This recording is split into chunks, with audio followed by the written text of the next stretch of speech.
So, you want to make money. That's great. But what problem is your product actually solving? That answer matters more than you think. And that's where the problem lies. Another coat hanger simply won't cut it. You need a unique product, and that's down to you, not the AI. Welcome back to Rare Craftsman channel. Today we're building a product in two versions, one for beginners and one for those ready to put a little more effort. The rewards can be well worth it, so without further ado, let's get it done. Right, before you completely lose the will to live, here is some thrilling footage of wood preparation and rabbet joints. Groundbreaking content, I know. But if this video doesn't hit 8 minutes, YouTube will kindly cut my ad revenue in half. You already sat through the ads, so the least you can do is stick around. Don't be that guy. Measurements time. The top part of our plant pot uses pieces measuring 5 by 5.5 inches. Each one needs a rabbet joint on one side and a groove for the floor. If that makes absolutely no sense right now, just hang on and watch it come together. Probably.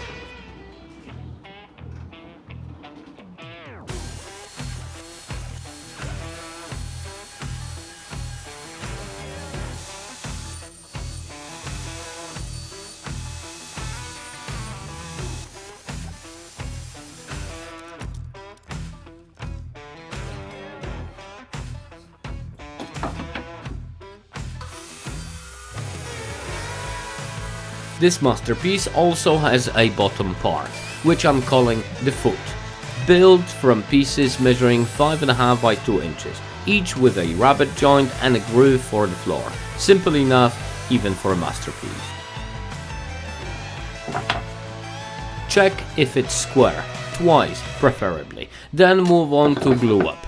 This part is fairly simple, even for those of you who are new to the exciting world of glue.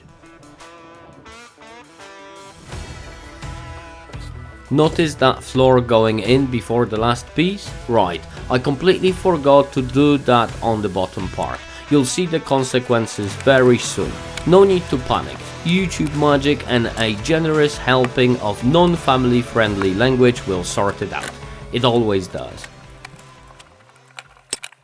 One eternity later. You remember our agreement about video length. I'm keeping my end of the deal. A little sanding footage is coming your way and nobody has died from it yet. Thanks in advance, I mean it this time.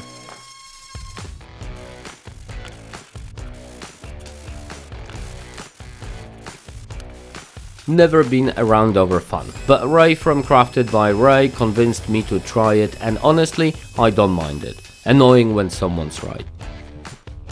Alright, small confession. I 3D printed this part. Easily done in wood if you want to do it properly. I just had nothing suitable laying around. This center core handles the LED wiring and connects the top and bottom together.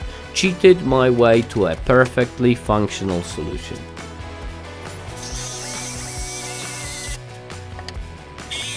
Three holes in the top piece to screw it in, while the bottom gets glued. Why the difference? Simply because I want to be able to disconnect top from the bottom, if anything goes wrong. And based on today's track record, let's just say I'm being cautious.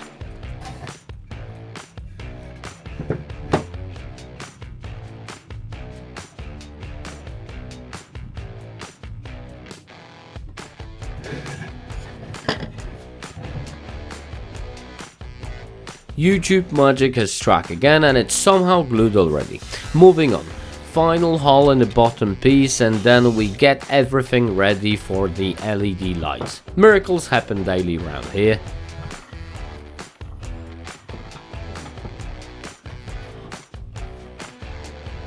And this is the cherry on top. LED lights. Remember not to overdo it and cut the right length. More lights will not cover your mistakes, unfortunately, no matter how tempting that sounds.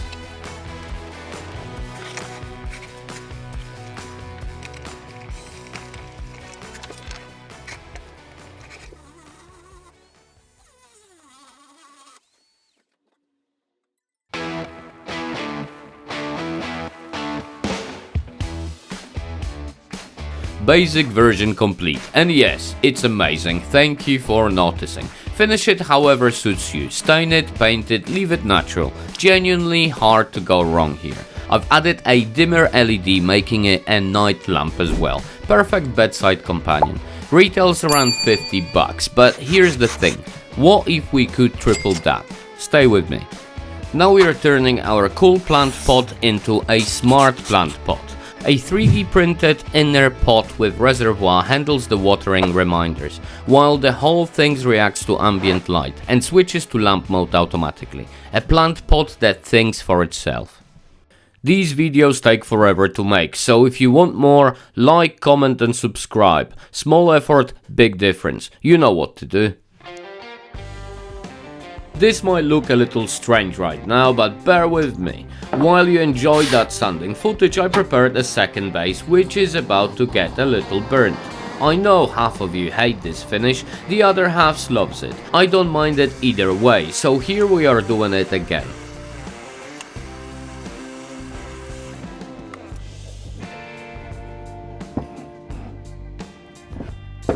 Center core glued, seen it, done it, skipping past it.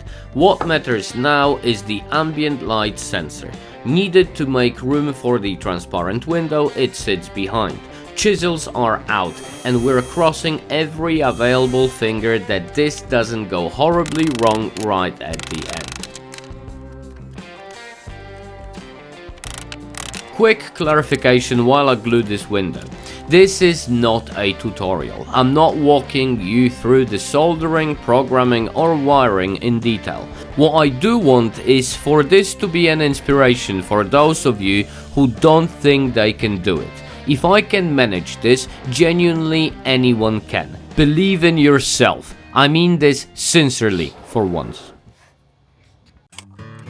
I know this looks complicated, so here is how it actually works. My idea, my research, and when I'm sure it's feasible, AI handles the knowledge gaps. Programming, for instance, started from zero, finished in one evening.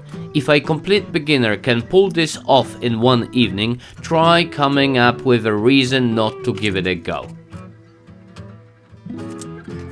I hope you can take this process and run with it yourself. Don't copy this exact product, mainly because I'll be selling it shortly, but come up with something new. It's genuinely easier than it used to be with all the tools available. All you need is imagination. Now we're varnishing properly and I'll spare you the commentary during the final assembly. You're welcome.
Still here? Good. Hit that like button and leave comment before you go anywhere. I've got a couple of videos waiting for you, and I promise they're worth your time. Thanks again, and I see you in the next one.